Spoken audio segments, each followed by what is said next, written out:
James Sullivan, a very good morning. Hello, Marty. Hello, David. How are we, guys? Oh, we're top of our game.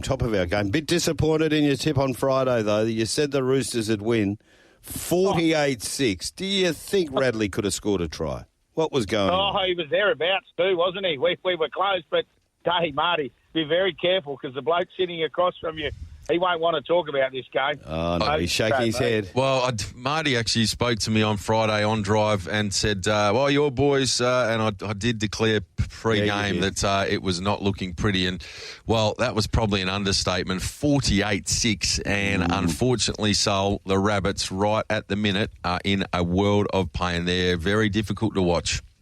Yeah, they can't get out of the bar at the moment. It doesn't get any easier for them in the next 3 weeks because they've got the Bulldogs on Friday, then they've got the Warriors and the Sharks. So, mind you, the Sharks, we'll talk about them. Didn't they let us down with the multi? But anyway, concerns there for the Rabbitohs. And honestly, I really don't know how they get out of it. But I did say to Marty Friday, and on this Roosters side, this back line, honestly, guys, it's got points. And they're a big, big back line. But, you know, James Tedesco, that talk of him not playing Origin, and he is obviously the skipper at the moment. And new coach, he just keeps putting his hand up every week now, Tedesco. They were good, the Roosters. Very, very impressive. Yeah, you highlighted Dominic Young. He was the first try scorer in the third minute, a double to Sam Walker, a double to Tedesco, and a double to Manu. So they were in fine form.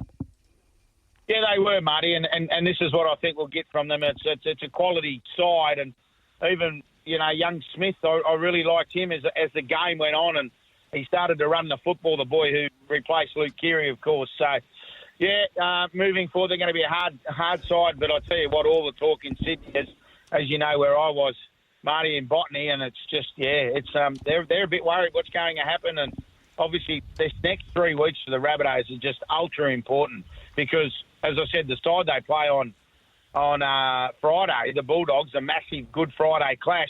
They found their mojo yesterday against the Titans, didn't they? So, it's not looking good for the Rabbits at the minute. No, we had a pretty good run for a pretty significant period of time, but right now I think it's time to batten down the hatches. It could be a long old season. New Zealand took on the Raiders. Excellent performance from the Warriors here, 18-10 in the end, and it was a game on until late. They had to wait until late to really put this game away. Tries for Metcalf and Tuivasa-Sheck in the 61st and 64th minute to come home all over the top of the boys with horns.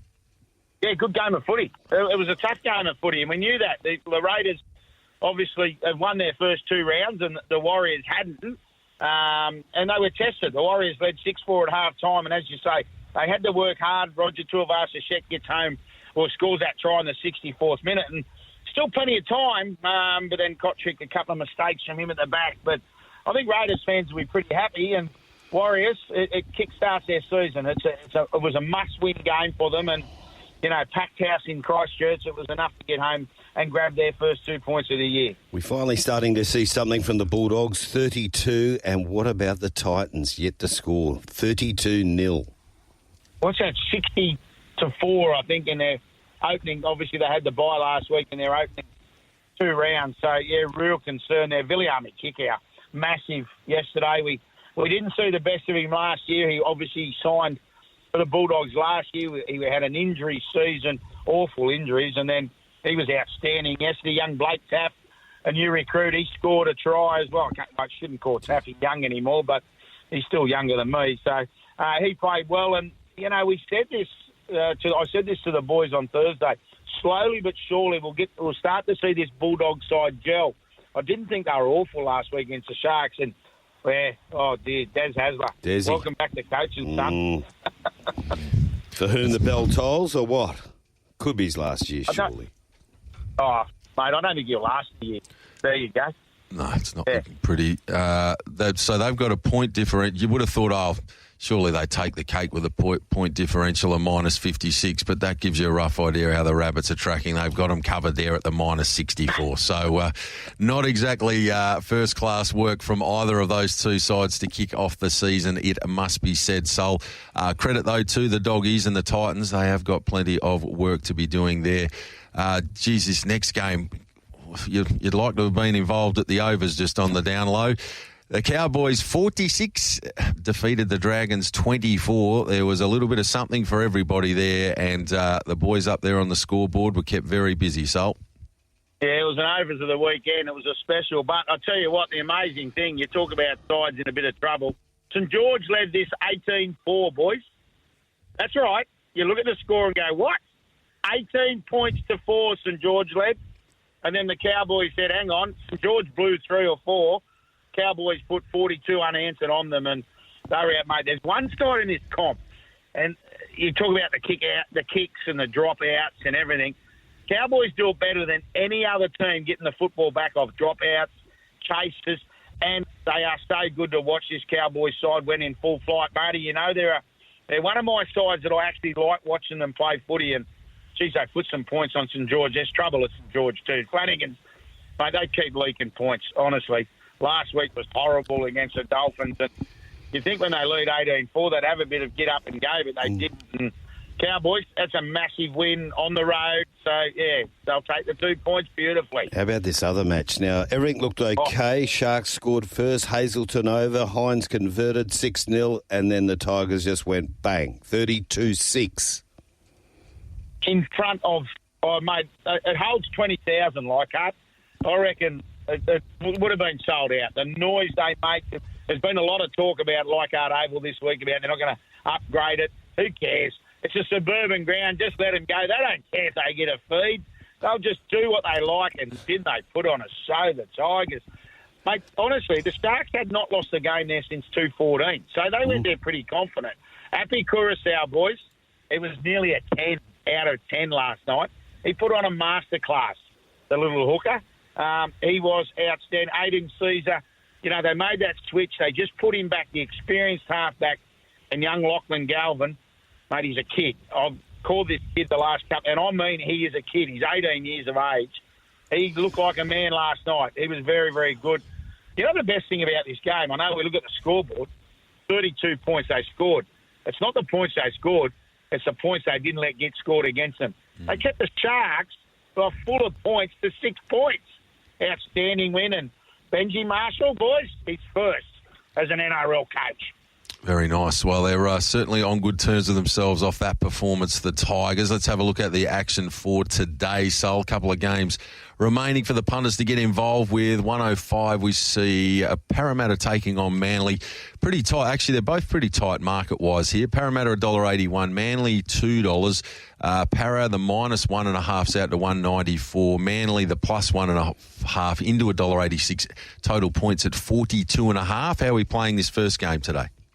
It's going to be a beauty. These two games are really, really good games of footy. You know, you look at the Seagulls are undefeated and playing some good footy, aren't they? So, mate, the Eels have won 3 of their last 4, and the Eels at home is a different scenario. I'm looking forward to the halves clash here. You've got Brown and Moses taking on Brooks and Daly Cherry Evans, and, of course, Moses and Brooks are best mates, so there's a little bit in that. And then you look at the two fullbacks, you know, Travojevic and Gutherson.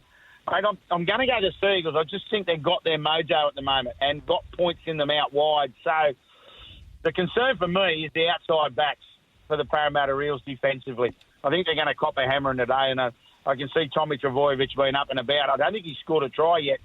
I'm pretty sure he hasn't scored a try in the competition so far. I think he will today. So I'm going to go to Seagulls in a tight one, boys, 1-12. Manly 1-12 in that first game. And Marty, the late game sees Newcastle taking on Melbourne Storm, $1.76 the night. Storm at 2.07. Again, line betting at the 1.5. This time, though, the support there for Newcastle to cover and win by 2 or more. That's into 185. Melbourne Storm with the head start at 195 and game total at 40.5. Yeah, amazing to think that Melbourne Storm are, won both games and outsiders. Yeah. And that's because there's just slowly but surely the ranks are being thinned out a bit. No Jerome Hughes, Christian Welch out with the HIA. Of course, Munster not there, Big Nelson not there. So the Knights don't get a bit of opportunity. They've dropped Jackson Hastings. They tinker with it a little bit. But as I said, you've got a side that's 2-0 against a side that's 0-2. So massive game for the Newcastle Knights. I think they can win it. I'm going to go the Knights 1-12. only because Melbourne Storm, as I said, there's 6 first graders out of that side. So their depth gets tested. The Knights can't beat the Storm today. They won't in a long, long time. Okay, I think they've got a healthy rivalry, these two, and it doesn't matter where they play. There's normally not a lot between them, so particularly on the Knights' home ground, I can see where you're coming from, but I'll be rooting for the Storm and see if we can upset them. Now, where's our value there today? I'll tell you what, the value is probably, as I said, that Sea Eagles 1-12. Yep. The Knights 1-12. That gets us a juicy $10, Marty and Shorty. That's not value. bad. A little bit of juice in that, and then, as I mentioned him, Tom Trbojevic, score a try any time. Now this bloke for Newcastle Knights, we're going to be starting a talk Origin selections. He finished the season as New South Wales Origin centre last year, and I'm talking about Bradman Best. So let's go Tom Trbojevic and Bradman Best both to score. $9.63. Yep. That'll do. That'll do us. All right, well done, Sul. Now, looking forward to hearing you on Thursday with the boys. We'll have you on drive on Friday, and then we'll do it all again next week. All the best. Absolutely, lads. I've just lobbed in Port Macquarie. Oh. So, looking forward to a nice week. Watch out for the Coppers. They'll have you in their sights. Oh, hey. I'll have plenty of them around me this week. Just explain about that one, Sul, to our listeners. Yes, I'm not in trouble, listeners. Don't be frightened. It's the New South Wales Police Rugby League, their state carnival for 2024, and it's 5 days of rugby league in Port Macquarie. And I'm just up here to call all the action. All of it. So that should get you a get out of jail free card, shouldn't it? Right, for a long time, hopefully. Good on you, mate. All the best. See you, boys. There he is, James Sullivan. Now joining us is Simon Hill. A very good morning, Simon. Morning, guys. How are you? Going beautifully. Thank you, Simon. Tremendous to be catching up with you once again on this Sunday morning, and plenty going on in the round ball code as always. Been really interested to see the latest as well when it comes to international action over the last little bit. And the Matildas, of course, continue on. We get to see the men ticking along quite nicely. From a national perspective, before we get into the overseas stuff, Simon, any latest news to bring to us there?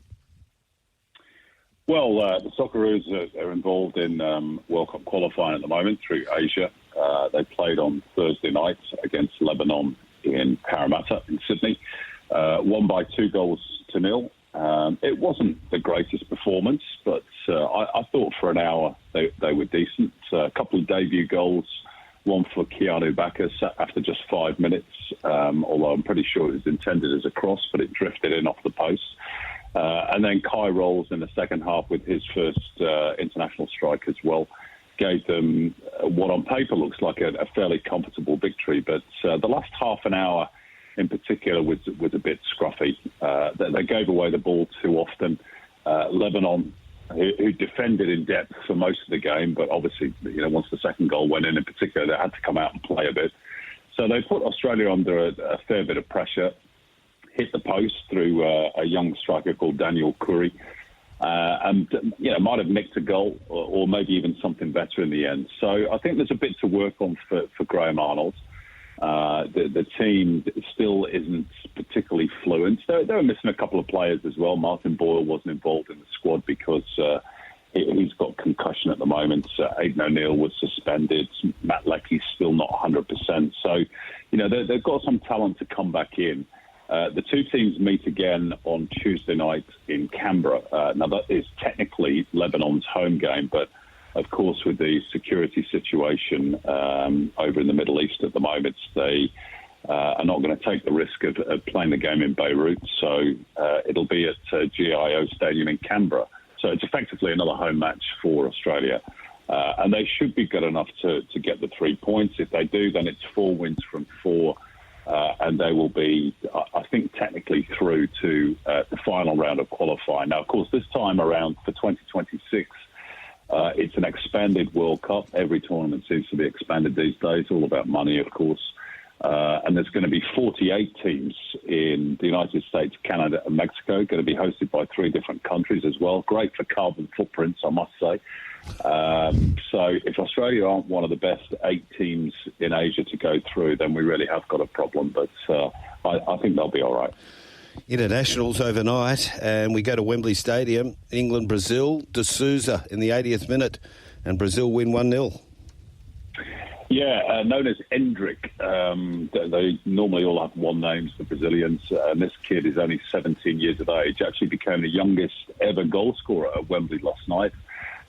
He's a big talent. He's probably going to be the next big thing in world football. He's off to join Real Madrid from his current club side, Palmeiras. But it was Vinicius Junior, who actually plays for Real Madrid at the moment, who was the architect, being released down the left and forcing a good save from Jordan Pickford. But Endrick was there to finish off the rebound. A bit of a concerning night, I would say, for England. They are rated as one of the favourites for the European Championships, which is coming up in Germany during the Northern Hemisphere summer. But I still think their defence is the big problem, and that sort of played out again last night. Harry Maguire had a poor night. Kyle Walker limped off injured early on. I'm not sure Ben Chilwell is the answer at left back, and even though I think Jordan Pickford is a good Premier League goalkeeper, I'm not sure he's top quality international standard. Jude Bellingham, who's one of the best young players in the world, had a tough evening as well. He was subjected to some pretty rough treatment and was substituted early. So, yeah, some questions for England. Their first defeat at Wembley at home since Denmark in 2020, an end of a 21-game sequence.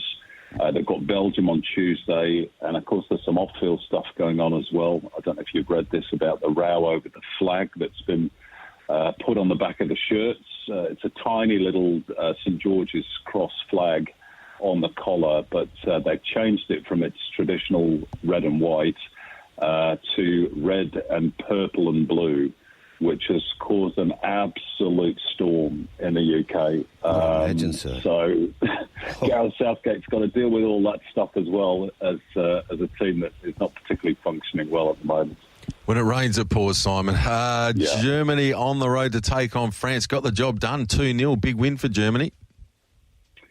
Yeah, France, similar to England, those two nations are probably the favourites for the Euros. So this was a bit of a surprise as well. Florian Wirtz scored after 7 seconds, straight from the kickoff. And would you believe this? It wasn't actually the quickest goal of the night. In the game between Austria and Slovakia, Christoph Baumgartner scored after 6 seconds, which has subsequently become the quickest ever goal scored in international football, which is quite remarkable given it goes back, nearly 150 years. But yeah, great win for Germany. Kai Havertz added a second. And by the way, the Germans have also been embroiled in a row over the national team shirt this week. They've announced that the deal is going to pass from Adidas to Nike in 2027. Now, Adidas, I don't know if you're aware, but formed by brothers Horst and Adi Dassler, which is why it's Adidas, back in the 50s and 60s, I think. Very proud German company, and were very heavily involved in the commercialisation of the game in the 70s when they partnered with FIFA. So many in Germany are seeing this as a complete national betrayal that they're going to move over to Nike, which of course is an American company. So, yeah, all sorts of things going on in European football at the moment. That is a surprise, to be fair, Simon. They've had the 3 stripes on their national Guernsey since I can remember growing up watching it. It's been the shirt that you've expected to see them out on the ground with. As you've said, there's a link to the country, but gee, it's incredible. There's an awful lot of politics seemingly creeping into the sport at the moment. Well, I mean, not just politics, but of course money, and that's what it's all about. So I have no doubt that Nike have offered the German FA, the Deutsche Fußballbund, millions and millions to make their kit. And that's what speaks loudest at the moment. I think it's unfortunate. The same with the row over the England kits. I don't necessarily have a problem with the change in colour, but a lot do. A lot of people see the flag as being sacrosanct. And when you start messing around with those national symbols, you're going to get a backlash. And I think it's unnecessarily divisive and probably something that Gareth Southgate and I dare say the German national coach as well really don't need when they're trying to prepare their teams for big major tournaments. But that's the world we live in, isn't it? And I guess if, by the way, it's Nike who makes the England kit as well, so they're going to cop it from England fans too. They're not the most popular company in world sports at the moment. Simon, just before we let you go, the Premier League's at a very interesting stage. Arsenal on 64, Liverpool 64, Man City 63. Then there's a little gap back to Aston Villa 56, 3 points behind them, Tottenham Hotspur, and then Manchester United 47 in sixth spot. But it's a whole lot happening up there in the big three at the top. This is going to be some race to the bottom, I would have thought, over the next little bit. And also interesting towards the bottom there with talk of points being docked of a couple of the sides down towards the bottom there as well. Could make the relegation race interesting right down to the last day or two. Yeah, it's at the bottom, obviously there's more at stake because of what's going on off the field, with clubs being sanctioned, docked points for financial irregularities. Nottingham Forest, the latest to suffer. And I read this week that Leicester, who are in the Championship and looking to come up to the Premier League next year, they're in trouble as well because of breaking the rules. Forest's 4-point deduction has dropped them into the bottom three for the time being. Everton have had a 6-point deduction and have got another case to answer, which again could impact on that bottom three. We might even see legal challenges from some of these clubs, at the end of the season, which is awful, really. At the top, it's a little bit more straightforward at the moment, at least until Manchester City's case is heard. But they've got a massive game coming up against Arsenal next weekend when the Premier League resumes. Arsenal, as you say, are clear, well, not clear, but they are top at the moment. So that's a massive 6-pointer. City at home, where they're pretty strong, but it's one of three clubs basically for that title: Arsenal, Liverpool, or City. So, Simon, always good to catch up. Catch you on the Global Game, and we'll talk again next week. Thanks, guys. Have a great week. Thanks, Simon Hill there, 25 away from 7 o'clock. That text line is open, as you heard David tell us. I'm not happy with this new phone. I want to hear from the listeners this morning, Marty. Docker fans out there, were you happy with the performance yesterday? They were in a bit of strife. They came back well to beat North Melbourne. West Coast fans, let's hear from you. Are they any hope today against GWS there at Optus Stadium? If you barrack for another side, what about the Sydney Essendon game last night? At the moment, both GWS and Sydney are both setting the trend. Pies fans, are you gone? Zip free. G-A-W-N. Put a line we said through it on them. the show Can last you come week. back? Last week we said it. Yeah, it was We're prophetic, David. Oh, prophetic. Yes, indeed. Not pathetic. No, well, let's hear from the punters. I want to hear from you. Let's go, Gates. Rusty. It's a beauty. Hi, Marty and David. Watching the Adelaide Geelong game on Friday night and seeing the person in the crowd who wanted to get closer to the action and get involved in the game, I couldn't stop thinking that if a player from either side tackled the said person and that person was concussed, would the tackler come under the scrutiny of the match review committee and possibly be charged and face suspension? Nice, Rusty. Ben Keys out for a week or two on the shoulder charge. It dropped him. Good on him too. A couple of boys sort of went to grab him. I think Keys just took charge. Said, I've had enough. What about it was the actually initial dangerous. ground controller, though? He was a short-stepping type, wasn't he? He had a very tight action. Oh, my goodness. He had the measure of the first 3 or 4 ground staff that strolled out there and were up and down in the one spot. They were on treadmills. Dangerous stuff. Oh, it was right. I was watching the game with my young fella, and I initially didn't pick up that it was somewhere on the ground, and he said almost instantly, "Oh, there's a streaker," and I'm looking to sort of see where there's some. He had the clothes on, but I'm like, "Yeah, but unfortunately, that doesn't happen these days. There are always lunatic blokes that go out on the ground, not the Phillies like back in the day, Marty." But I was, I must admit, he almost was sort of a metre from the ball while the ball was live. That could have been horrendous. Could have been absolutely horrendous. So, not good for the game to see that stuff going on. All right, no hope, won't win a game at all this year. That's a disgruntled West Coast Eagle fan. I do think, what is it today? Is it 44, that line? Like last week, they just covered Port, didn't they, after kicking badly, but... it could have been. It could have been. And I think that's another gift there today. I think the other big factor for me is 47.5 tap touch. So it was 42.5 on opening. So it's out nearly a full goal. Oscar Allen out's a hammer blow. It's an absolute hammer blow for West Coast, to be brutally frank. He's such an important leader out on the ground. He's a wonderful talent. Last year he was just a beacon up inside that forward 50. They're really going to miss him, and that's going to hurt them this afternoon, no doubt about that. Shorty, you mentioned that clash. It's on May the 8th. May the 4th, round 8, Sydney play GWS at the SCG. We will be salivating over that one. Will the ball be pinging around in transition much there? Wow. Oh, goodness. Haven't they both? The other thing that I really like about the way they both play their games, they shut you down in an instant. When you get hold of the ball, they are very quick to get numbers to you, and they tackle really well both sides. Chris Nelson's our man, and he's going to cover off a massive day at Rosehill yesterday. Good morning, Chris. Good morning, Marty. Good morning, Shorty. Well, what did you think? Over the top. Right from the top. Golden slipper. It had to be Waterhouse and Bott, and they got it done.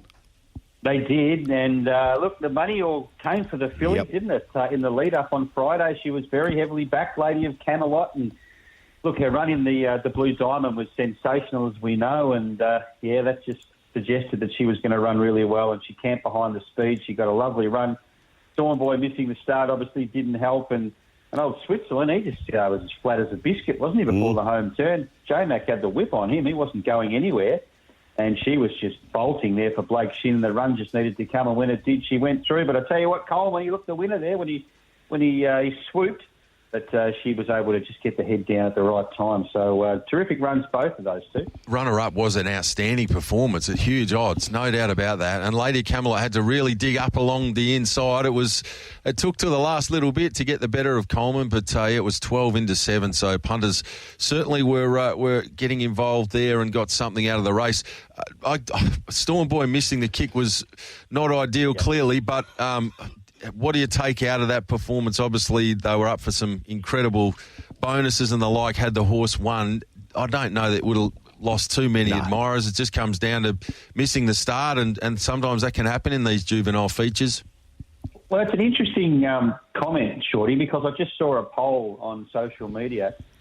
Had Storm Boy not missed the start, would he have won? And I don't know. I couldn't say either way, yes or no. But I don't say that he missed the start and he was a good thing beaten or anything like that. Maybe he was, maybe he wasn't. But, I mean, he did have his chance down there near the inside over the final, 150 metres of the race, and he couldn't get the job done. So, look, it didn't help his chances, but whether it cost him the race or not, I don't know. And, look, maybe he's been up for a while. I know he had the Magic Millions campaign. He's had a little bit of a freshen up, obviously, along the way, but he's done a terrific job.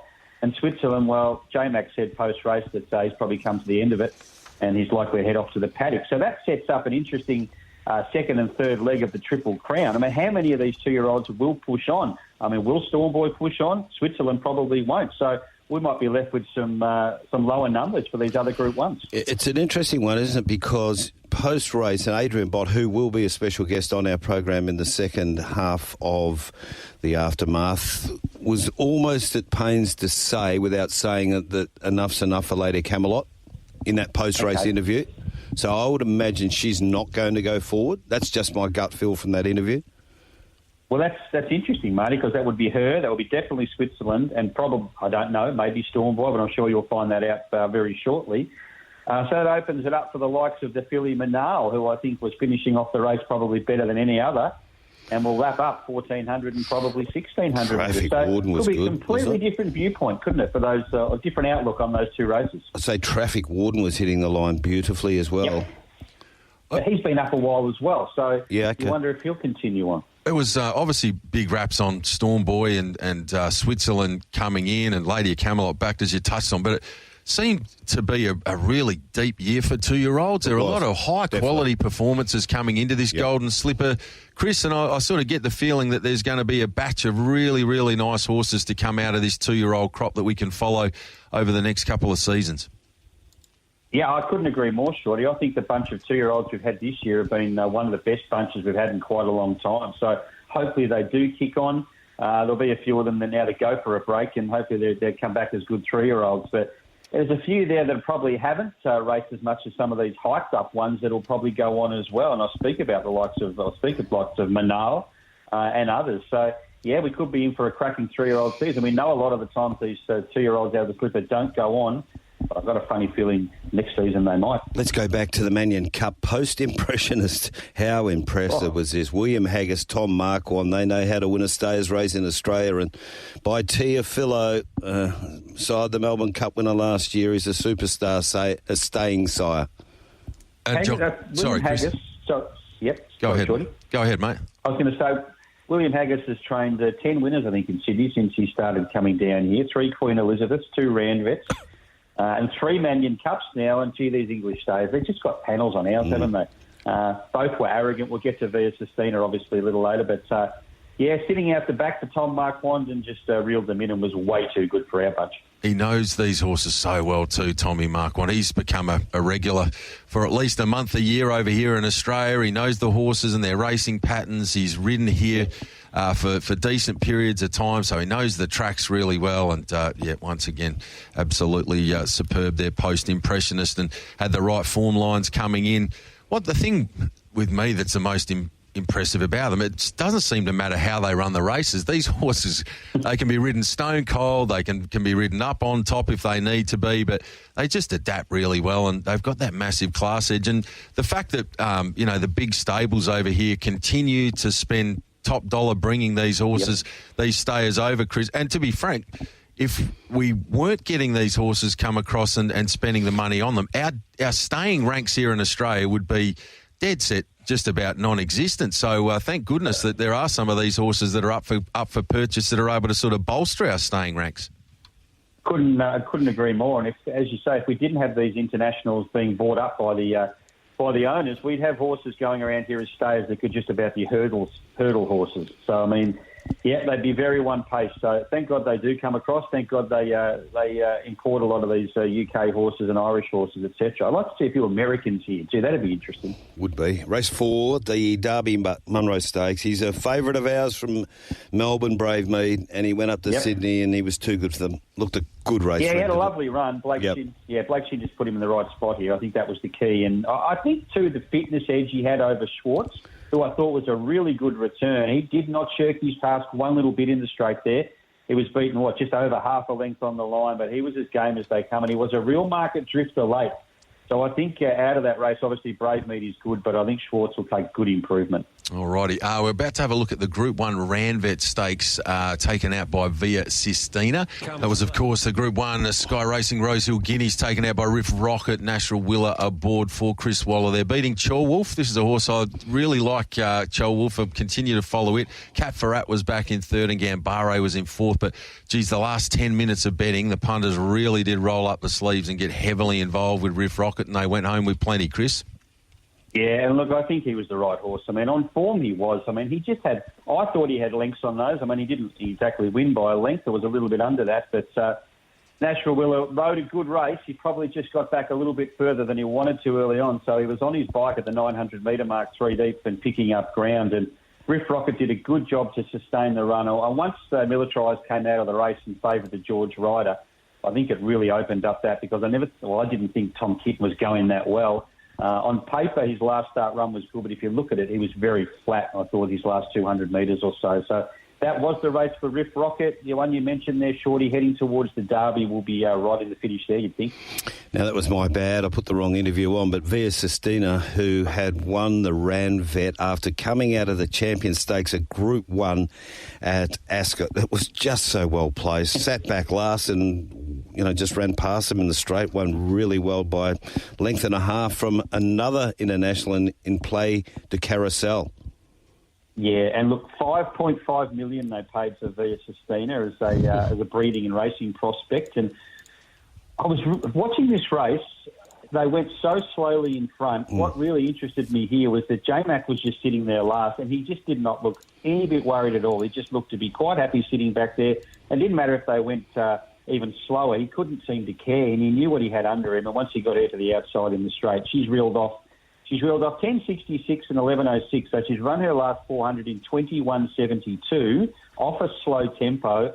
And he never really got that urgent on it. He just pushed her along hands and heels. So she's an absolute ripper. Oh, it was sweet viewing for the punters that jumped aboard via Sistina. As you said, in the run, you're probably entitled to be thinking, gee, they're not going overly quick up front here. But that class edge was pronounced late in the piece, didn't it? Put the race to bed nice and quickly. And it was feed up on the dashboard stuff for J-Mac there. Having a look towards the Sydney Cup, post-impressionist, Marty, $2.75. Ash Run, $6. More Felons, $8.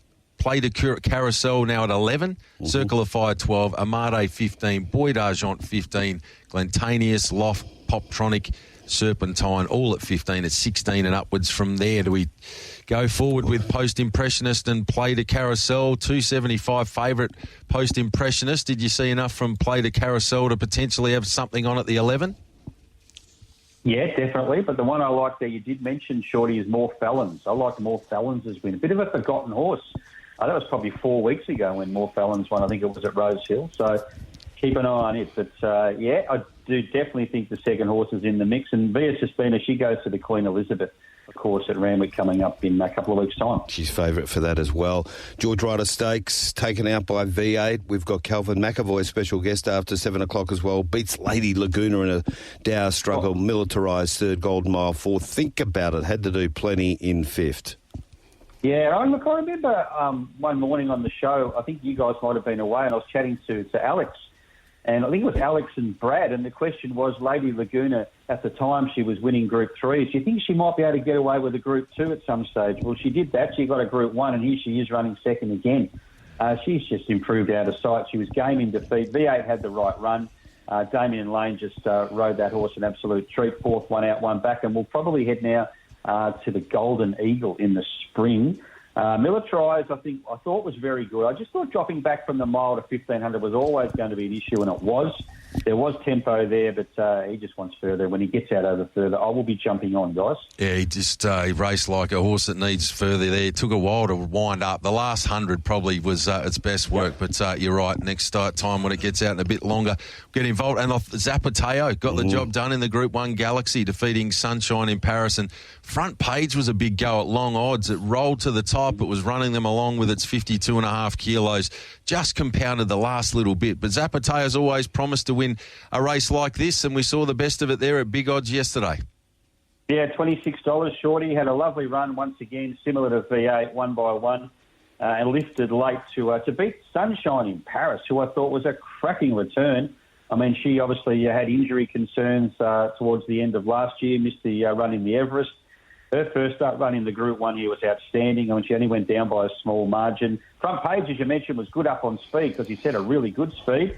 Uncommon James, I thought, had his chance. Osmosis made an absolute meal of the start and then wanted to travel wide in the run, so he put the pen through that. But I think Sunshine in Paris is the horse to follow out of that. Certainly is great, though, for Zapateo to get a Group 1 win. That'll bolster her value for Godolphin. Horses to follow out of that meeting? Shortte out of race 4, Marty. Militarised out of race 7, and Sunshine in Paris out of race 9. Got a winner today? I have. We're on the poly track at the Sunny Coast, but these two I think will both win. Race 3, number 1, Denied, and race 5, number 2, Rustic Boom. Nice little multi there, guys. Sounds nice and confident. They could be going into the Sunday Saviours today. Chris, we'll listen in on Wednesday. Thanks, guys. Have a great Sunday. Blah, blah, blah. Let Marty Young and David Shortte do all the talking on the Aftermath. Yeah, with Sunday a little bit of morning help. at its best on Tab Radio Racing and Sport. A little bit of help from Racetrack, Ralphy. A very good morning. Good morning, boys. Firstly, how did Lady of Camelot? I was at the MCG. How did Lady of Camelot go written properly in the I couldn't get to a TV. I think she could have won. Choggy time, and you're happy to talk football this week too, Ralphie. Absolutely, all good. Life's good. Everything's lining up. Everything's coming up, Milthouse. Let's work through this program from Moonee Valley there yesterday. We'll go straight to the Group 1 feature, the William Reid Stakes over the 1,200 metres, and the star New Zealander Imperatrice got the job done once again. It wasn't the prettiest of watches, it must be said, Ralphie, but class did prevail. What about Johnny Rocker coming from a lowly race right up to a Group 1 standard and running out of its skin? I Am Me back in third, and Bella Nipotina never runs poorly. It was back in fourth. Absolutely. So let's pull this apart because actually it wasn't just the main race in obvious reality, but yeah, the rest of the card was pretty basic. So I wouldn't want to take stolen money on Imperatrice and the TJ Smith off this. She's been up for a bit. She had a short break between the spring and the autumn. She's won the Lightning first up. I think she's just trending the wrong way, how do I put it? Because, she was... I thought she had her chance in the Newmarket, and she's just, this was well below what she was doing in the spring. Just a tough run as well. What's that, yesterday? Yeah, 3 deep, had to make a long sustained run. I thought that would be an energy-sapping run for her. Well, to a degree, but in the spring, she would have done that easily. And yesterday, lane one, This is a tight track. This isn't bagging it at all because it's had so much racing through the summer and the night season and so forth. But you don't want to be lane 1 or 2 at Moonee Valley when the rail's true, except if it's rock hard and early in its spring life, if you like. So I don't think it was any disadvantage yesterday. Johnny Rocker, as Shorty said, ran out of its skin. Just look at that. We black booked it at Flemington, obviously not expecting him to come here, but that last 800 was really serious. I've got Vince Cardi's fallen through, so it's just transferred that. And this is what happens when you get a perfectly energy-efficient ride, which Reece McLeod gave it, chasing Imperatrice all the way. So he's run the best last 800, 600 and 400 of the meeting, and it was just ridden to absolute perfection. And Imperatrice, give it a little bit, but I don't know, I would be shoulders back on I Wish I Win each way in the TJ, if you ask me now. IOME was a really good run. I think, and I thought this pre-race that South Australia is going to be her goal. The Sangster and the Goodwood double, and the stable won the Sangster last year. And Bella Nipotina, that was just a terrible ride by John Allen. Yeah, you guys know I'm not a jockey bagger on a Sunday, but that was just lack of thinking and gave it no chance. So Stewie should have asked questions basically, because it was just he should have either pressed forward or ridden cold straight out of the barriers to get right behind IME, and he ended up nearly 3 wide, no cover from barrier 3, which is a hard thing to do. Well, he actually did, and he had Imperatrice on his back, and Opie Boston had to get going because it wasn't taking him anywhere. So, hey... he was sitting there. Yeah. What about the other races? Sum them up in 3 minutes. I certainly can. That won't be overly hard. Look, the Alistair Clark, there's going to be some gold here for us here, and that is just those horses that were early in their prep. They went brutal. I've just looked it up. They went 5 lengths faster than they did in last year's Cox Plate. That's how fast they were going. So, no surprise, Antrim Coast, Quintessa and Zipaway, they were all, as you guys obviously know, deep into their prep. So the horses that were early in their prep, Verdad, Sunsets, Basilina, even Apulia, I wouldn't be riding off it. It was just a non-winning position. They're going to really elevate from here. So I would say the South Australian Derby, if they go there, I think the AJC Derby will be too strong for these horses. But if they go to the South Australian Derby, or in Basilina's case, the Oaks, I think there's a bit of gold to be made there. And absolutely, the black booker of the meeting is Roll On By from the mares race in race 5. Just not a Moonee Valley horse, and they went really fast here. The small field with Wishlaw Lass and Running By just flying along out in front, and Roll On By. I said Roll On High. Yeah, that Cup Day win was serious. Didn't have much luck in the flight, and then it's gone into a fast, high pressure second up mile on the tight track and against the mares. So she's run super. So I think that's absolutely the black booker of the meeting. A couple later in the day were fine too. Gumdrops and Moesh around the Quinella, Extra 2, Papillon Club and Hennessy Lad. I was surprised at the market support, so I think it's going well. It just needs further than that. But absolutely, I think the way we can make a bit of money is I'd be risking Imperatrice and the TJ. I'd be with some of those horses that were unplaced in the Alistair Clark, and certainly in race 5, like I said, put a big circle around Roll On High. Very nice indeed. Now, Ralph, we will quickly have a quick chat about the Ds. Of course, you're a very busy man on game night when the Ds have got the home games. And I see you in the social media were catching up with a former Demon that also played some football at Essendon there at the most recent get-together. Who was that? What's the name of the Michael Hibbard. Yes, Michael Hibbard. Yeah, it was fantastic. He was our guest last week, and during the week, if I can give it a plug, on Swanee's pod, Jack Watts what a star he is. He is fantastic. So we got him on. He was hilarious. So he told a Nick Nat Nui story that is completely inappropriate for this hour, and I won't be repeating it here. But he's fantastic too. Very quickly, how bad's Jake Lever's knee?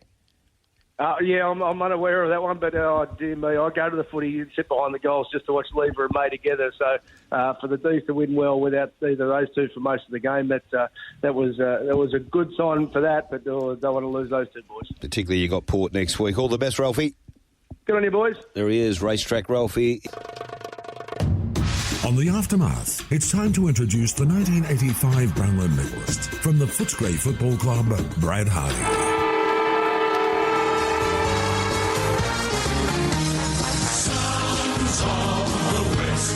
Introducing the boy from Hilton, the AFL guru, Brad Hardie.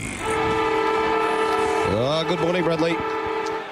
Morning, Marty. Good morning, Shortte. Good to be with you, boys. I know we're going to get plenty of football in here, but two quick things. Go the Warriors, going absolutely outstanding down there at the Wacker, Shortte. That is brilliant stuff. And, Marty, I've been watching all of the replays and the reviews of the racing from yesterday. And I know you would have spoken to Chris Nelson this morning, I assume.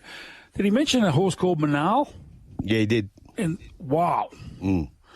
That one, he's good because he's the only one. Him and I are the only ones that get on in the size produce, Shorty. That was one hell of a run. They're all talking about, traffic warden and this one and that one. And look at Manal's run. Unbelievable. Absolutely unbelievable. So one for the 7 furlongs coming up in the size. Yeah, Chris did make mention of the fact that there are a few of the better chances that were higher up in the market getting towards the end of their preparations, and that Manal might be one of those horses that's still got a bit more to come. It was a 50-1 chance yesterday, Brad. I don't think you'll be getting that sort of price next time out, but I think you've identified a horse that is well worth following. Speaking of worth following, Fremantle off their first two performances of the season, you'd say worth keeping an eyeball on. They were in a bit of strife yesterday. North Melbourne jumped them again. It's a bit of a worrying concern, their slow starts, but what they were able to do is halt that momentum, get a bit of their own, and in the end they were able to run away with a pretty impressive victory. A few players in particular were hot. Jackson,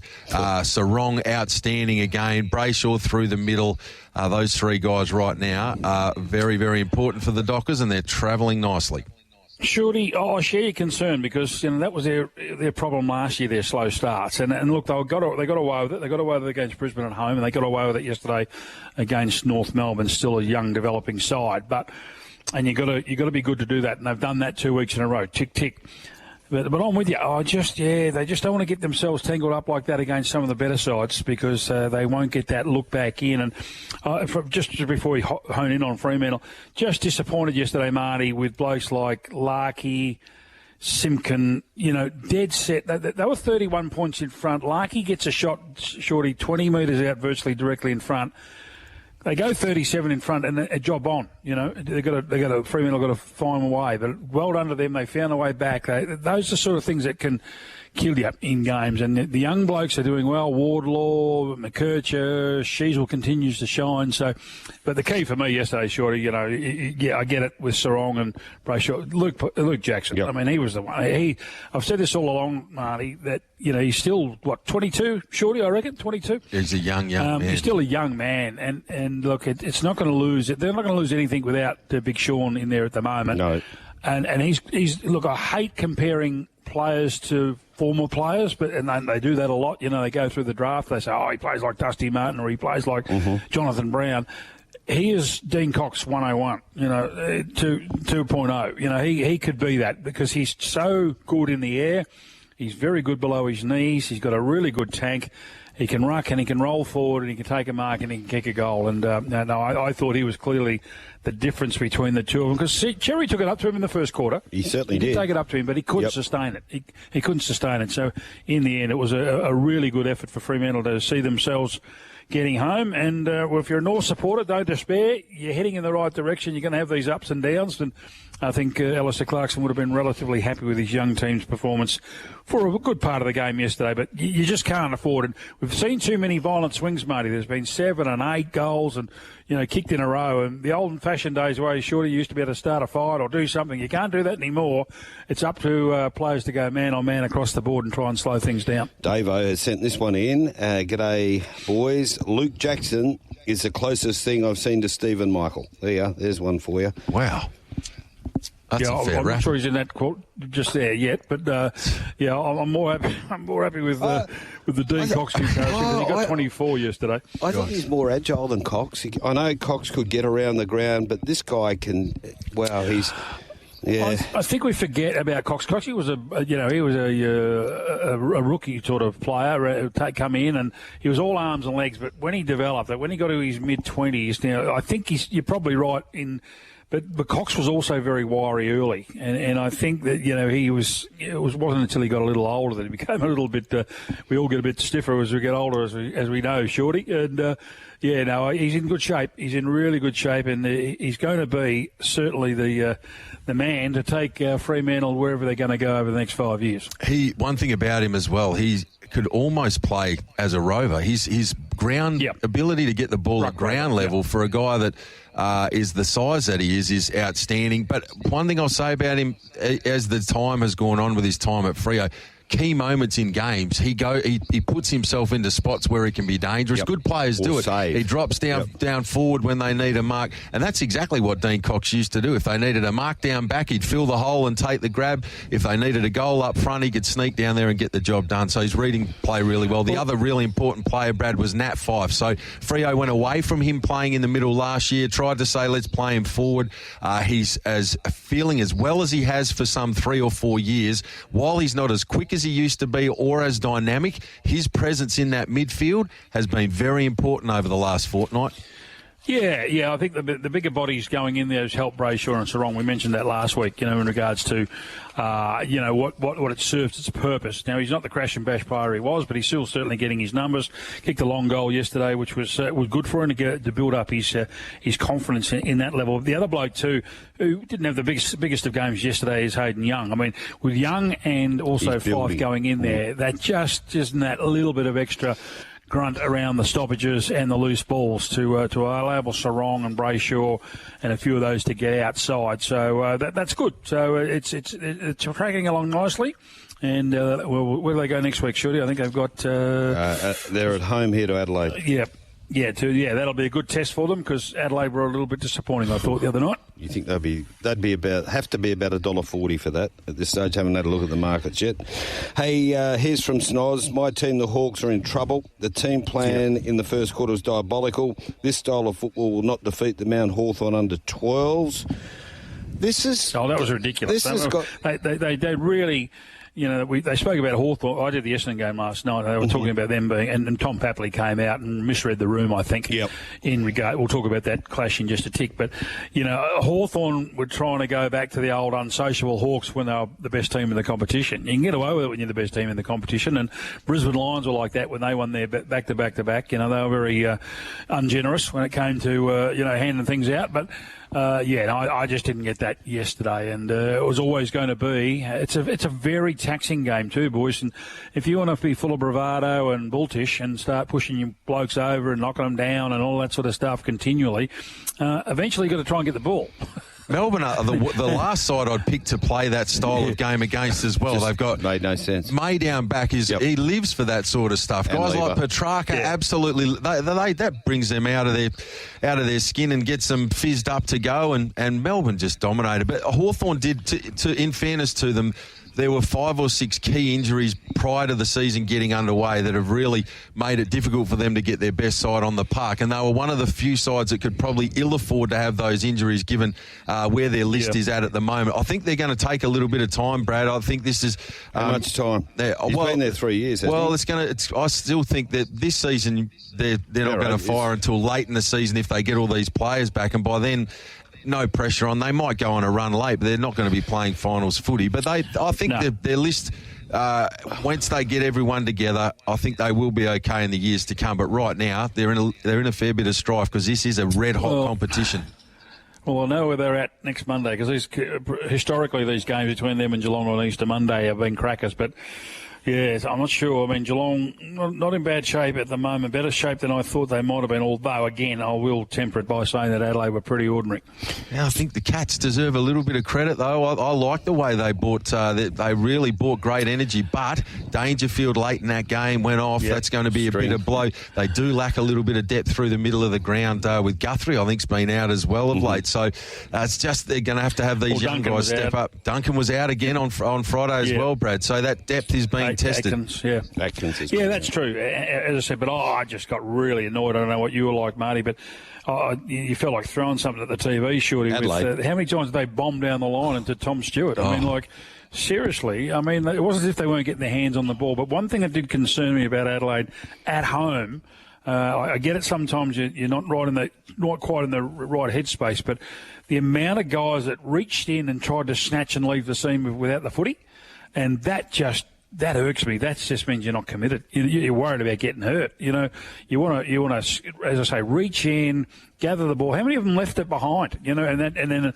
a positive low centre of gravity player for Geelong, and that's one of the big stats these days, fellas, is the ground ball gets, and Geelong just killed them in that area. And it's okay for Rankin and Rochelle and all that to come good in junk time late, and kick goals and celebrate like they've just won Powerball. I mean, but, mate, where is that? Where is that sort of offering early in the game when it's on the line? And, they've got a bit of work to do there. And you'd have to say it's only early, but did they just jump a little bit early with Matthew Nicks? I'm not sure. We'll have to wait and see. Well, it was about game plans, wasn't it? It was footy IQ. They haven't got any. Two things I hate in football, Brad, drop marks. I'd love to get their stats on that for the night.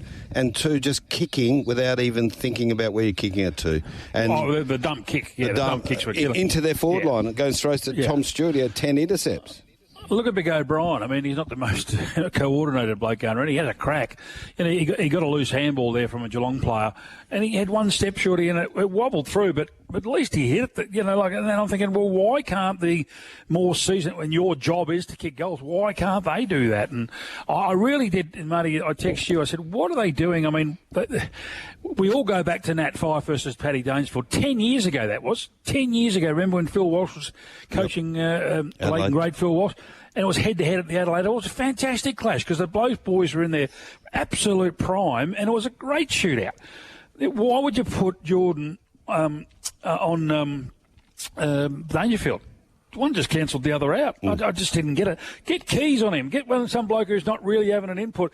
Let him to lock down on Paddy Dangerfield and let your playmaker go and do his stuff, the captain. And in the last quarter when they broke free, well, he came up with 11 in the last quarter, the skipper, but it was too late. Are their midfield all similar? Too similar, Adelaide? They're all accumulators. Accumulators, yeah. Well, you've got... As I say, you need your field kickers, and I saw it last night. Goulden, up there at the Sydney Swans. You need Hayden Young for Fremantle. You need that type of player who can really pinpoint the ball, over long distances. Farrell at Port Adelaide. Creative kicks. You need those blokes with the ball in their hands, Shorty, through the midfield. Not the ones that are going to scrub it forward. Yeah, occasionally you're going to have to just scrub it forward because you're not going to be able to be precise all the time. But as much as you can get the ball in the hands that are real good field kickers, you should be. Crouch, Laird, and Dawson all do get plenty of the football, but a lot of little hands, around the way. Well, Dawson's the best kick out of those three. Yeah, no doubt. And he was out. He has an impact. He has an impact when he gets the ball, no doubt. But yeah, there is a little bit of similarity. My biggest blue for Adelaide is they lack key defenders. I think they're going to get opened up a lot of this season. They don't have key pillars to stop high-quality opposition attacks. They're missing a couple, but they are. Even them. Yeah, well, I think that's their biggest issue right now is that down back they're going to get opened up a little bit. And every club's got them, and time's catching up with them. And Smith on the halfback flank, God, he looked like he hadn't played before. What about that last shank? That's probably his worst game he's ever played, I think. They're going to give him great. He's got chits in the bank, but I mean, you just can't do that. And and we saw at McCreary the other night. There's quite a few where they've got ball in hand, Shorty, sort of somewhere between just forward of centre wing, hard up against the boundary line. How much acreage have they got to keep the ball in play? and they kick it down the line out in the full. And you think Regularly. to yourself, what's going on here? You know, like, there's one thing to be worried, but it's one thing to be careless, to kick the ball out in the full and give it straight back to the opposition anyway. Absolutely. You should be able to kick it to a tall target somewhere down the line in play. Bradley, you called the game last night, Sydney-Essendon, cracking contest.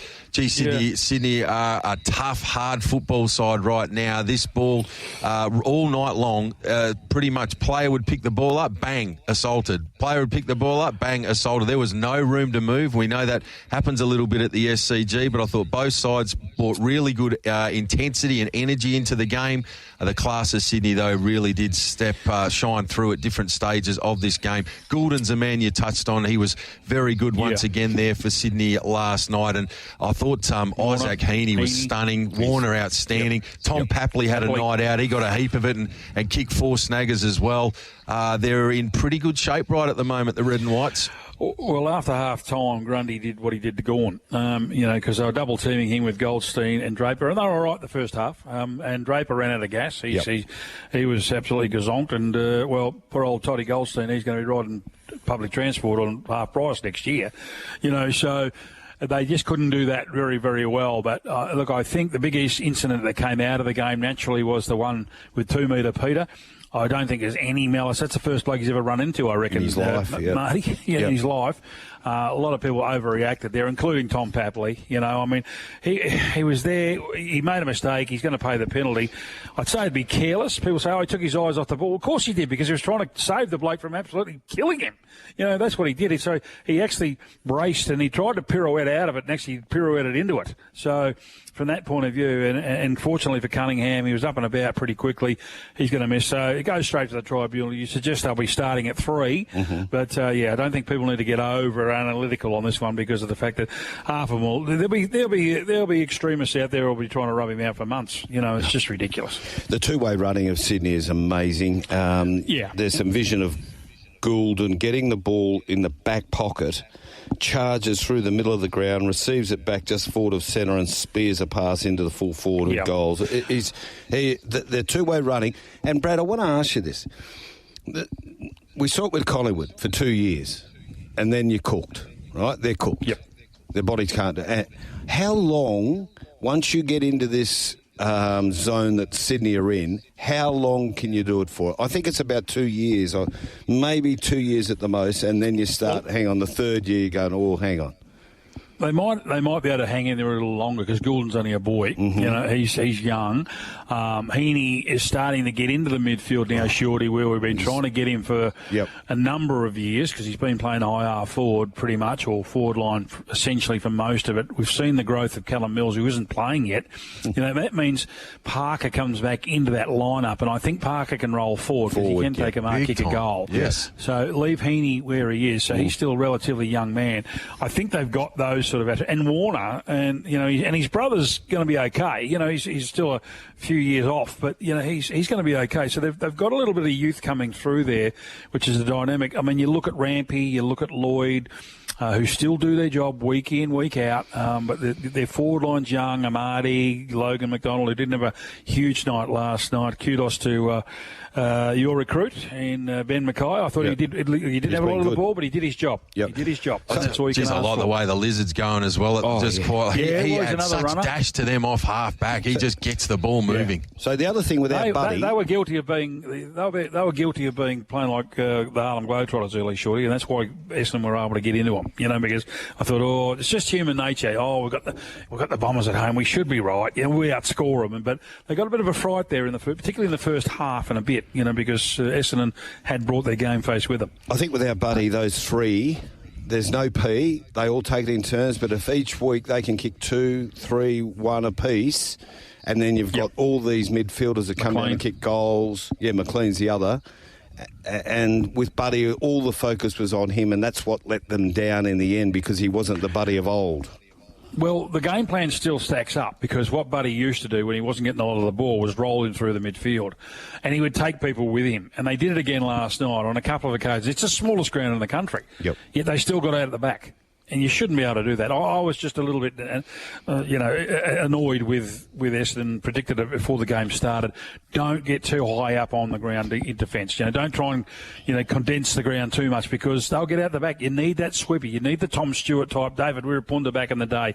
Doesn't matter how big or small they are, as long as there's someone back there to at least offer up some sort of interference or defence, for the quick one over the back. But they got caught out a couple of times last night, Essendon, and I don't think they'll be happy about it. Good old-fashioned sweeper at the back, ready to help out if the quick breaks. They had two very important defenders out as well, so Redmond can play that role. He was missing, of course, for indiscretion, and Ridley not being there as well. They'll improve on that. But they got a lesson in two-way running last night. That should only set them up and say, well, we want to be that good. It's got to be natural, though. It's got to be natural. Those two blokes are natural. Parrish is away at the moment as well, so they'll welcome him back into the side. Yeah. They've got a bit of upside, no doubt about that. Brad, 3 games today. This first one, I'm really looking forward to getting your prediction here. I was really disappointed with the Dogs last week. They need to get a response today, 10 o'clock there at Ballarat, Mars Stadium. The Doggies $1.62, Gold Coast $2.30, the Lions at 8.5, total points 159.5. Are we? Yeah, look, I mean, they were all disappointed from the coach all the way through. I mean, the players should be disappointed. Well, finally, they've, look, they're saying, we need change. Well, they made changes. They made 5 changes last week. They brought in Bramble. They brought in Caulfield, Booker Karmas. I mean, okay, he's not David Dench, but look, people say, look, they need that second interceptor or, someone back there to help out, and it's just not there right at the moment. Darcy's kid might be able to be that one today. We'll wait and see, just to give Liam Jones a bit of a chop out on that one. Look, they're still keeping McRae out of it because he doesn't give them any run. He gets the ball. He's a ball amasser. He's a Rory Laird. He's a Crouch. Of both descriptions, Adelaide and St Kilda. So they're going to go without him. Caleb Daniels probably he'll be in the team, so there's no doubt. But again, and I've said this too often, they've got too many blokes who want to be playmakers and not enough blokes who want to lock down on people. So yeah, that'll be a good test for them. I think they'll win. I reckon you'll put a line through Humphrey. I don't think he'll be playing for the Gold Coast today, so that's a bad out for them. And they've got a couple of Witts not playing. Witts is on a new contract. English should dominate. So he really should dominate his chance. Bontempelli, Liberatore, Treloar, and I'll put the onus. I'm right on them. I mean, it's up to Norton and it's up to Ugelhagen and also Waitman to when they get a goal shot, kick the bloody thing through. That's what they can't keep missing all the time. They've got to go for 4 quarters, Brad. They're the best 1 quarter players you've ever seen. They kick to a quarter and they're high five. How good am I? Looking at the big screen. Just do it for 4 quarters. Show us how good you are. So Richmond and Gold Coast are honest. The Gold Coast are honest, but I reckon it'll be a clash today of those midfield. It'll be great to see Rail and these sort of guys go head to head with Bontempelli and Libba. Certainly will. Richmond $3.05, Port $1.38. Big outs for Richmond. Port surely get this done, don't they? Yeah, I lost. They were my best outside of Richmond on Monday, I would have thought. But, with the outs they've got now, it's making life a little bit difficult. They're down on manpower. But you just never know. Again, Port Adelaide just can't think they're going to come here and take them over. I like what I saw from Richmond last week against Carlton, Shorty. If they apply themselves like that, sometimes you don't worry. I say it all the time, you don't worry about who you haven't got. It just helps when you've got a little bit of experience and a little bit of class in the lineup. But, you'd think Port Adelaide now probably get away with that one. My only fear out of that game is playing 3 men down on rotations for a full game of football. You just wonder if they're a little bit flat this week, maybe after doing the extra sort of probably 12 to 15 minutes each on that particular game. But their endeavour was very good. And rounding it out, West Coast, they're out the gate, $9.50. Giants into $1.06. That line's 42.5 out to 47.5 now, and game total 178.5. Well, you didn't have to be a rocket scientist to say Gaff was going to go out. I mean, we've been calling for that for some time, and that's not being mischievous or malicious. That's just fact. And they should have done Darling as well too, Shorty. To start him on the bench is just ridiculous. That you just should have just, sorry, mate, back to the waffle for you. This has got to become reward the players who have been training all summer, who have been trying really hard, who may not be the name player, but give them a chance to just find out what they can do. And they're coming up arguably against the equal top team in the competition right now. Not forgetting Carlton, but I think that certainly the GWS and the Swans look far superior than a lot of the clubs in the competition right now. So, I think the Giants will just Well, they'll do what they want, really. It'll be just Kelly, Cornelio, Whitfield, Tom Green, Hogan's playing enormously, 10 goals in 2 games. They've really got a good forward line structure. They're solid. The back line's really solid. As long as it doesn't creep in being over arrogant and just think it's going to happen, they'll just smash them. All right, Brad. Excuse me. We've got to get going now. What about your fine sponsors? Oh, yes, of course. You've got a bit more. She's a beauty. Good. What a perfect time they're getting with the racing and the football season on Shortte, the Sheffield Shield. Why wouldn't you want a new flat screen TV? Get in there and see more. She's got deals going on all brands and makes, so that's well worth doing. If you need some finance, the Nude Nut, 1-800-100-100. He can do things the banks can't, boys. We can apply online, loans123.com.au. Beautifully done, Brad. Yeah, and if you're going to get that big TV, you make sure you have a nice cold drink while you're there, so you might as well get a fridge while you're in there at Retrovision as well. Spot on, Brad. Hey, great catching up with you. Good luck with the Bulldogs today. We'll chat again next week. We'll be right, boys. Cheers.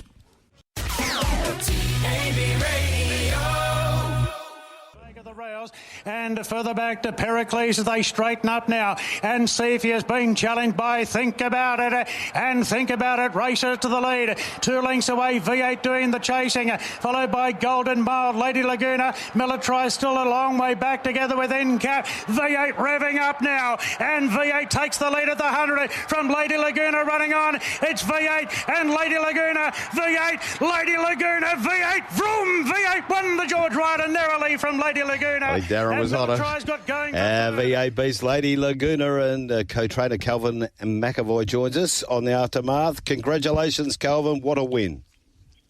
Yeah, thank you, guys.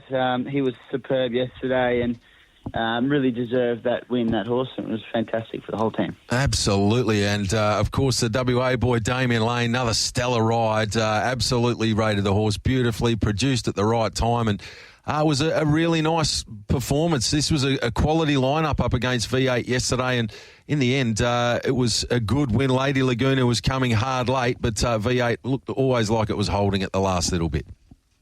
Yeah, for sure. Look, Damien Lane is obviously, riding in career best form. He's one of the leading riders in the country, and everyone's really always wants to get him on their horses, us included, and he's got great confidence in V8. He's obviously ridden him most of his career, and I thought it was a beautifully summed up ride, and we didn't want it to be 1,550, but it wasn't, and it was just so nice for the connections and the stable to be able to get this horse to win a race at the elite level, which he's been knocking on the door with. Yeah, that's my next question is, as a colt, he gets that Group 1 alongside of his name, which is massive for him.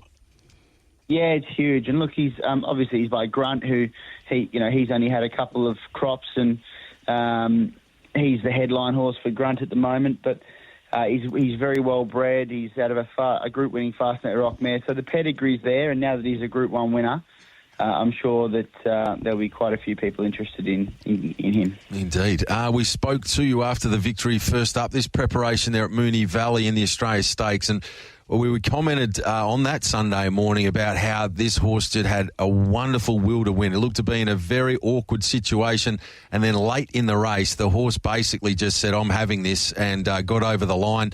Since then, there was a fourth behind Mr. Brightside, beating a tick over a length, then runner-up behind Southport Tycoon. This preparation, it just seems like the horse has been in really good order, and you've been able to get the horse to peak there yesterday. Yeah, no doubt. And look, I'm just looking through his form, this preparation, the horses around him.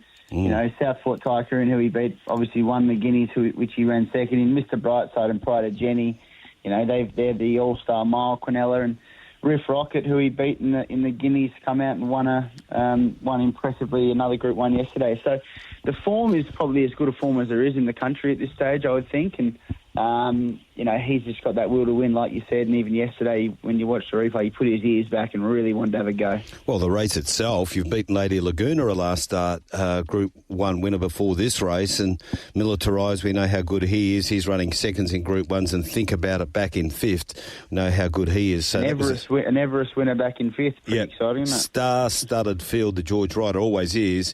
To have that on the CV is massive. But what about that finish when they come together, 100, 150 out? Your heart would have been in your mouth, I guess. Oh, look, it was. He's a really tough horse, but obviously he's looked the winner in 2 Group 1s and has just beaten met one better on the day. And I was just thinking, God, it's not going to happen again, is it? But luckily the horse stuck his head out and was extremely tough to the line and did us all extremely proud. That 16 of the Guineas back to the 1500 probably just had him physically tough enough to hold her out. Yeah, for sure. Look, I think the 1500 probably sees him out. We gave him the opportunity at the mile twice against his own age group, and he ran very, very well, but couldn't quite win. And I think probably anywhere from 12 to 15, he's very effective, and he went pretty good at the track and trip of the Golden Eagle yesterday. Indeed. So talk us through what does the next little bit look like for V8? The preparation's been really successful. We know that the spring's a very busy time, no doubt, as well. When do you pull the pin and aim up at some nice races? Yeah, look, he's done his job now. He's really earned a bit of a break, and he never really had a spell after the Coolmore back in November. To then running first up and winning in the Australia Stakes. He went to the Water Walk at Fulman Park, but he never had a proper spell, and that's what he's earned now. So he comes home today and arrives back tomorrow.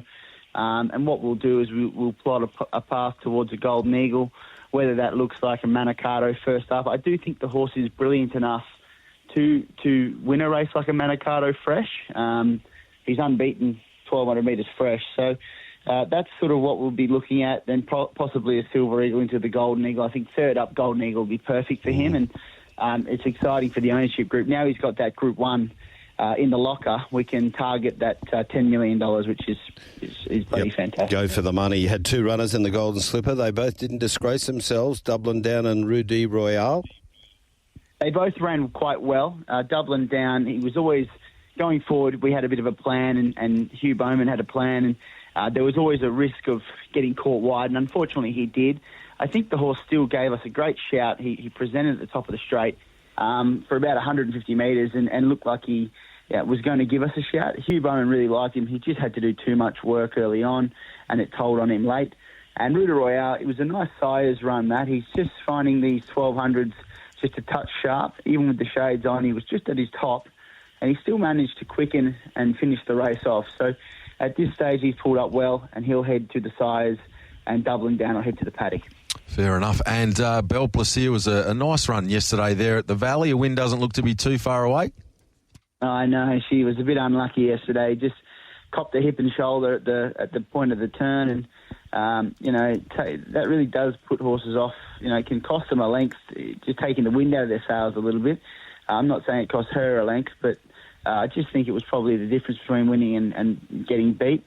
She's very, very close to winning a race, and she's a mare I'd be watching. As soon as there's a bit of cut in the ground, she improves again. So she's going super, and as you guys said, a win's not far away. The whole of Victoria's waiting for that cut in the ground to come, that is for sure, Calvin. All the best to your dad, Tony. He's a great friend of ours over here. Wish him all the best for us. Thanks for that, mate.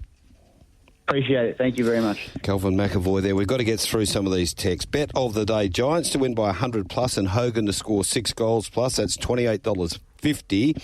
And that can be my multi for the Sunday saver. Who's that from? Jim Pommy Pie. Oh, Jimmy can find him. As for the pies, there's some chub at the club that needs to be run off. We'll be okay come September. I don't know about that, Jimmy.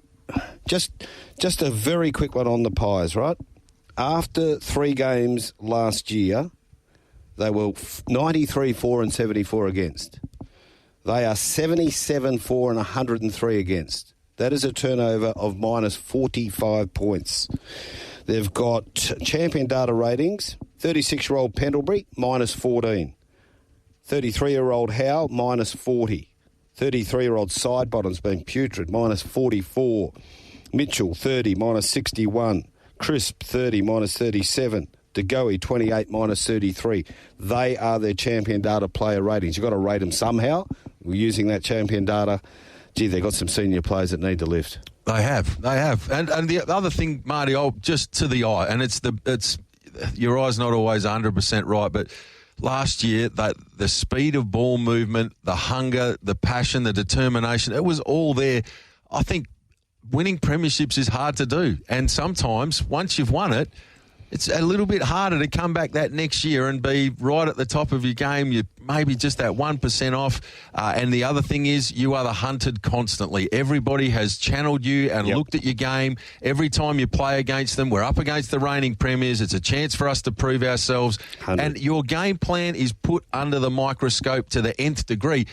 Not that other sides aren't, but when you've been successful and got to that big game and got the result, every other club wants to have a look at a blueprint to see if they bring it in their own backyard. You'll see a Hawthorn, a West Coast, or any of those bottom sides for the first quarter or two, they come out like crazed demons. And that's why sides that have dynasties are phenomenal outfits. It's not regular, and especially you look at how even the competition is now due to equalisation. The AFL have got it how they want it, but I tell you what, most sides are only 3 injuries away from going right back to the pack pretty quickly. Rusty Gates, he was on earlier on. Here's another one, another observation in the Adelaide-Geelong game. There were 2 incidents in the first quarter when the ball was clearly out on the full but deemed a throw-in by the boundary umpires involved.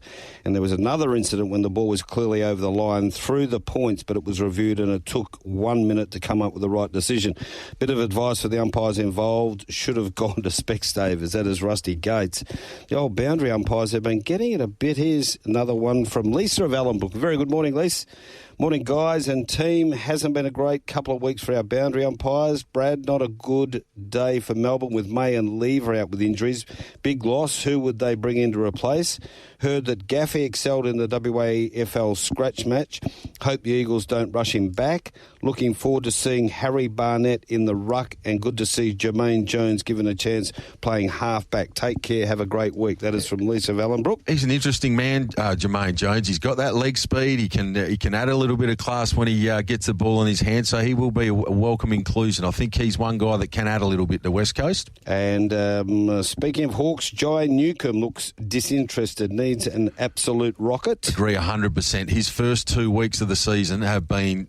His numbers are for a guy that's playing in the middle of the ground and in a leadership role. He needs to stand up. He's been well below his best the last fortnight. Brad, watching the AFL these days is like watching the Waffle Colts in the 80s. Oh, I don't know about that. Jeepers, the skill set and the pressure on the game now. It's crazy. Well, and they're full-time professionals, so you've got to understand. It's a different game to what it was. I grew up watching the Waffle, Brad, and loving it, but it was a slower game. It was a different game. The skills of the players now is they get a split second and bang, they're hot. You know what I mean? From Sydney last night, that was just A+. It incredible. was A+. And even some of the goal kicking. I know I'm not, when you're missing set shots that are straightforward, I'm happy to hop on your back and say it's not good enough.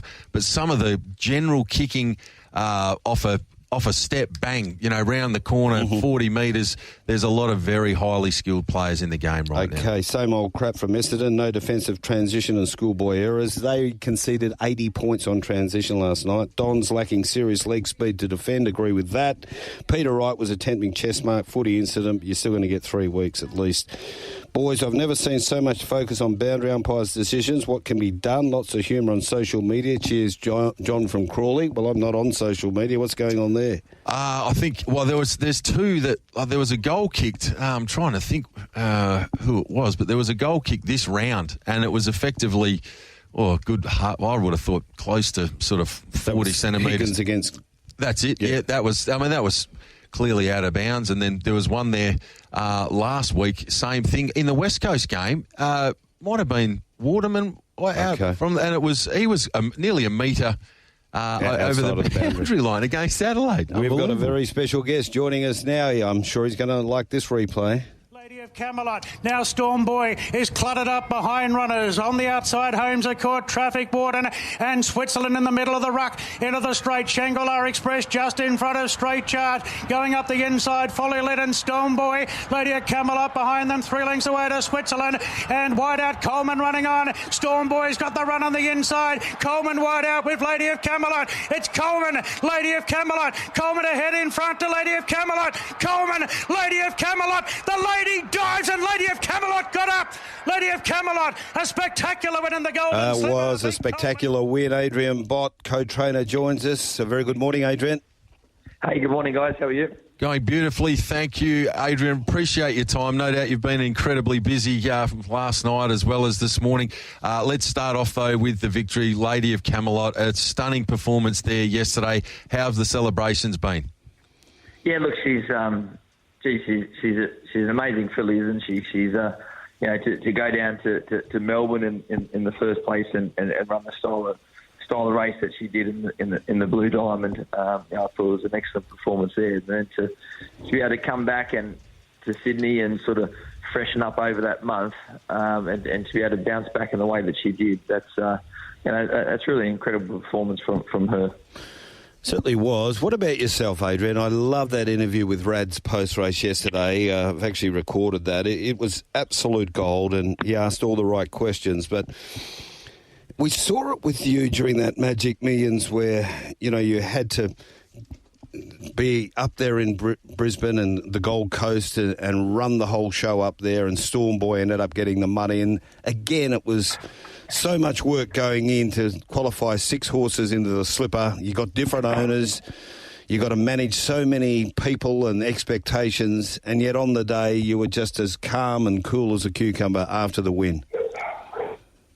Yeah, I guess it's sort of part of it. We get pretty seasoned for that with the races that we're involved in. And look, it's never straightforward. Having 6 in the race would have been easier just having the one filly if she won yesterday. But we had a number of connections there, and you still got to sort of do your work and do your job and get through those there yesterday. So a few of them ran very well, but the filly was too good on the day. Adrian, when the race is on, it must be challenging. How do you follow all 6 in the run? You almost need to have 2 or 3 people standing next to you, letting you know what's going on, runner by runner. It must have been pretty tricky. Yeah, I must say, not really seasoned for that. Wasn't straightforward, and I really only picked up the filly in the last few strides. So sort of had a few eyes on a few different horses at various stages, but picked up the right one at the right stage. It was a good performance too, really dug in late. I think just quickly though, 6 runners in the Golden Slipper, and the season in general you've had with 2-year-olds. It speaks wonders of the hard work that you put in going to all of the different studs and the like, and examining these yearlings and going through the pedigrees and finding the right horses to get up and running. It's been a remarkable season. It's been commented on by all the racing pundits. I can't remember a year like it whereby a stable has just completely dominated the 2-year-old ranks. It must give you enormous satisfaction and really make those long hours worthwhile, going and having a look and examining all of these horses nationwide. No doubt, well and truly. And, we want to continue to do that. And like you said, the season's not over yet. We're sort of halfway through, so I want to try and continue and keep that momentum throughout the remainder of the season. But, we do sort of pride ourselves on trying to be able to get to the yearling sales and try and select the best horses that we can and try and provide our owners with the best opportunities that they can get involved in, and 2-year-old racing helps give a quick return to those owners. Yearling sales, and 6 months later we can be at a Magic Millions race day and having those sort of types of payouts from the likes of Coolmore, any stud deals potentially. Mm-hmm. They're the turnarounds in value that you like to see. Have decisions been made going forward as who goes towards the sires and beyond this campaign? No, not yet. Not yet. Just going to do that over the next sort of 24 hours. We'll just see how they come through the race. We'll get a saddle on them tomorrow and get the riders on their backs and see how they're all doing. Must say I haven't watched a replay of the race yet, so I really need to try and work out what happened with a couple of them as well. Look, a few will go to the paddock. That was their grand final day. But we'll work out what's best for them just over the next 24 hours. Okay, your second Group 1, training with Gay, 8 for Gay, 2 for Blake Shin. What about the ride? Yeah, look, Blake's an incredible rider, and just sort of felt it was a great booking for him coming up to ride her. And look, she's got so much speed and so much talent there. Like, she could have easily led up that field. She's that sharp, but just felt, and particularly the way that she trialled and just the way she came back from the Blue Diamond, she really did improve, and it's crazy to seem like you're saying that she's gone down there and had a hard run. You know, like it was a lot of pressure on from the outset down in the Blue Diamond, and she's come back and to say she kept improving throughout the few weeks was just incredible to watch. So she's done all the right things, and we kept her fresh going into it. And Blake's an incredible rider. He's obviously a big race rider. He can the pressure doesn't get to him. He can get the job done. And we gave him a brief there yesterday, and he executed it to perfection. He was nice and cool and got the job done. You also had a Group 3 winner earlier on in the day with Osmos. What's next for this horse off a Group 3 win? Third run for the prep, fourth run for the prep. You'd think there might even be more. Where will we be following Osmos heading forward? Yeah, not sure where to take it yet. The fillies and mares grades over a bit of trip. They're sort of hard to find those types of races. We've tried to keep to that company. Whether we look to drop her back to a race like the Coolmore or the Queen of the Turf, a mile might be a bit sharp for it, weight for age. But it's a little bit difficult also trying to place those mares in open company, stretching them out in trip against some of those sort of proper imports that are here. So they're a little bit difficult to place, but she's done very well, and she was very deserving of that yesterday. So, Adrian, how's the First Lady? Yeah, no, she's great. Gay's incredible. It's an amazing position to be in. To have that opportunities and insight and wisdom and everything alongside of you. She's incredible in the opportunity that she gives you, and I must say she's been fantastic for me in my career. It's just been incredible to be part of it. And delighted being able to reward the partnership with a couple of slippers. I know that's a race that actually means so much to Gay more than anything. Adrian, she's a national treasure, to be brutally honest. The work she's done to promote the sport in this country, the success that she's had, the owners that she's brought into the sport, she's been just an incredible personality for the caper. And I think days like yesterday, you could hear the crowd. Obviously, a lot of the favourite backers were obviously with Storm Boy, but with Gay taking out the feature race there yesterday, the crowd go nuts. There's so much support for her in general, and she leaves an enormous legacy when she's had enough and moves on down the track at some stage. She'll go down as one of the most incredible sporting identities this nation's ever known. Yeah, she really will, but look, you don't have to worry about her moving on and going down the track. She's not going anywhere. I must say, she's got an incredible drive. She won't give up, and I must say, I think retirement's the last thing on her mind, so she'll be there right to the end. So we got the stable visit at Tulloch Lodge today, or not? Yeah, just about to open the doors. So I'm hoping we've got a few extra visitors off the back of yesterday, but we'll open them up, top up the champagne for everyone, and then, we'll kick on for the day. Beautifully done. Make sure you replay it a few times so you can have another look. All the best, Adrian. Thanks for coming on our show this morning. No, I really appreciate it, guys. Thank you very much. Thanks, Adrian. Ripper. Absolute ripper. What a day. His development has been amazing. Can you imagine having Gay as your teacher, though? And like he said, the opportunity for her to open the doors up, it would have been very easy for her to just roll on. I'll just keep looking after myself. Thanks. Yeah. To open the door up and give Adrian this opportunity. And to be fair to the young man, he has taken it with both hands. And you've just seen his maturity. He's matured in front of our eyes. 100%. So he's so stoic and he's so level with everything. He just doesn't get over the top with anything like that. And he might be too deadpan for a lot of people, but I love it. I think it's probably a good balance, isn't it? Yeah. Because Gay can get quite worked up and quite excited in the big races, and some of her horses, particularly some of the young colts, she can give a bit of a rap to on the way through, Marty, it must be said. But I meant everything I said. She's been incredible for the sport, and I tell you what, there's very few people that can create headlines or excitement like Gay Waterhouse. Shorty, time is up. We've got to go. Marty, thank you. Love the Sunday. Good luck, punters.